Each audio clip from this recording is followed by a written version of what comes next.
Hello student, last video में हमने पढ़ा था जीवन के आधार पर्यावरण में वायु प्रदूषण, ध्वनि प्रदूषण और जल प्रदूषण के बारे में। तो वहाँ तो हमने ये देख लिया था कि प्रदूषण है और उससे हमें क्या क्या प्रॉब्लम हो रहा है। जैसे अगर वायु प्रदूषण हो तो हमें सांस लेने में दिक्कत हो रहा है, ध्वनि प्रदूषण हो तो हमें सुनने में कान खराब हो रहे हैं, सुनने में दिक्कत हो रहा है, जल प्रदूषण पानी गंदा हो रहा है तो हम पानी के बिना रहेंगे कैसे, पानी पिएंगे कैसे। ठीक है, ये सारे हमारे पास प्रॉब्लम है। तो प्रॉब्लम का मतलब प्रॉब्लम तो है लेकिन उसका सॉल्यूशन क्या है। ठीक है, तो आपके बुक में 2 स्लोगन्स दिए हुए हैं, बहुत अच्छे अच्छे स्लोगन्स दिए हुए हैं। जो हमारा प्राकृतिक है वही इसका समाधान भी है। ठीक है, जैसे कि आपका स्लोगन में ही आपका पूरा देखो दिखा रहा है, शिव मान समान विष पीते वन। शिव के समान, जैसे शिव भगवान विष पी लेते हैं उस तरह के जो उसी तरीके से हमारा जो ये वन है, जो हमारे वन है यानी पेड़ पौधे, वो हमारे जो गंदगी होती है धरती के वो खींच लेते हैं।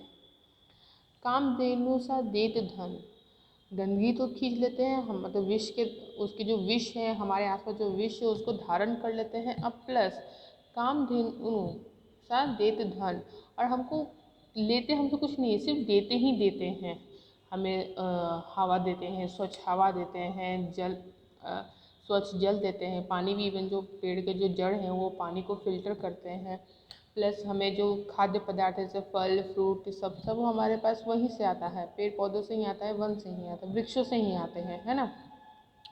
तो मेन क्या है, वृक्ष हमसे लेते कुछ नहीं है, सिर्फ देते हैं। सिर्फ वो इतना चाहते हैं कि हम उनकी रक्षा करें, उन्हें लगाएं, बस। उसके बाद तो देखो खुशियों की भरमार है, वृक्षों की भरमार, खुशियों का उपहार। जितने वृक्ष होंगे उतने ही हमारे पास खुशियाँ होंगी। तो सबसे बड़ा सॉल्यूशन है वृक्ष लगाना। और मैं तो कहती हूँ जब भी आप बर्थडे में किसी को गिफ्ट देते हैं, किसी को प्रेजेंट करते हैं, सबसे अच्छा गिफ्ट है कि आप उसे कोई पौधा दे, कोई पेड़ दे लगाने के लिए, जो आपके लिए यादगार होगा। या कोई मेमोरी अगर आप यादगार बनाना चाहते हैं तो आप पेड़ लगाइए, बहुत ही आनंद मिलता है। ठीक है, आपके बुक में एक और स्लोगन है, पॉलीथीन का इस्तेमाल जीवन खतरे में डाल। जितना ही हम पॉलीथीन का इस्तेमाल करेंगे उतना ही हमारा जीवन खतरे में पड़ेगा, क्योंकि पॉलीथीन एक ऐसा चीज़ है जो धरती हजम नहीं कर पाती है, यानी अपने अंदर समा नहीं पाती है, न पेड़ पौधे, और उससे तो बोलते हैं ना, ब्लॉक हो जाता है कुछ चीज़। चाय छन्ना अगर ब्लॉक हो जाए तो चाय छन्ने में दिक्कत होता है। उस तरह से पानी अगर फिल्टर कर रहा है या कुछ भी धरती काम कर रहा है, पॉलीथीन की वजह से वो नहीं कर पाता है, वो ब्लॉक कर देता है, नदी नालों को ब्लॉक कर देता है, पानी पास होने नहीं देता है इस कारण से। और पॉलीथीन गलता नहीं है, एटमॉस्फेयर में डिस्ट्रॉय नहीं होता है, सबसे बड़ा रीज़न उसका वही है। ठीक है, तो पॉलीथीन ना इस्तेमाल करें, जितना हो सके कम इस्तेमाल करें। स्वच्छ नदी वृक्ष हरे भरे हों, नदियाँ हमारी स्वच्छ हो, हरे भरे हो, जन जीवन हमारा खुशहाल रहेगा। इसलिए है पुण्य सलीला भगीरथी में मानव कुछ मत डाल। भगीरथी यहाँ पे गंगा नदी को कहा जाता है। ठीक है, भगीरथी का मतलब गंगा नदी है। तो भगीरथी में कुछ मत डालो और पानी में, नदी में कुछ आप मत डालिए।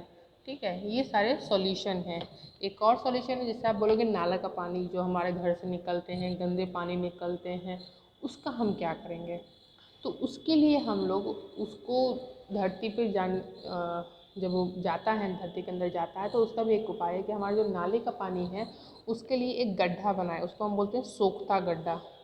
उसके ऊपर ईंट लगाकर और ऊपर रेत डाल दिया, उसके ऊपर फिर आप गंदे पानी मतलब गिरा सकते हैं। उससे क्या होगा, पानी वेस्ट नहीं होगा, और प्लस वो पानी के यहाँ पे जो रहेगा गंदगी ऊपर रह जाएगी और पानी फिल्टर होकर नीचे चला जाएगा, जिससे आपका अंडरग्राउंड वाटर का जो लेवल है वो इंक्रीज़ होगा। ठीक है, तो इसको हम बोलते हैं, क्या बोलते हैं, सोख्ता गड्ढा। ठीक है। तो ये सबके घर के आसपास होना चाहिए। हम लोग को पेड़ लगाना चाहिए, पॉलीथीन का कम इस्तेमाल करना चाहिए। ये सारे हमारे पॉल्यूशन के रोकथाम हैं, ठीक है। जो व्हीकल्स होते हैं कम इस्तेमाल करो, ट्रांसपोर्ट जो है जिसमें धुएँ वगैरह उड़ते हैं ज़्यादा, उसको कम इस्तेमाल करना है। उसके जो काले धुएँ जो निकलते हैं उसको फ़िल्टर करके इस्तेमाल करना चाहिए, तो फ़िल्टर लगाना चाहिए। ये सब हमें करना चाहिए, ठीक है। Thank you.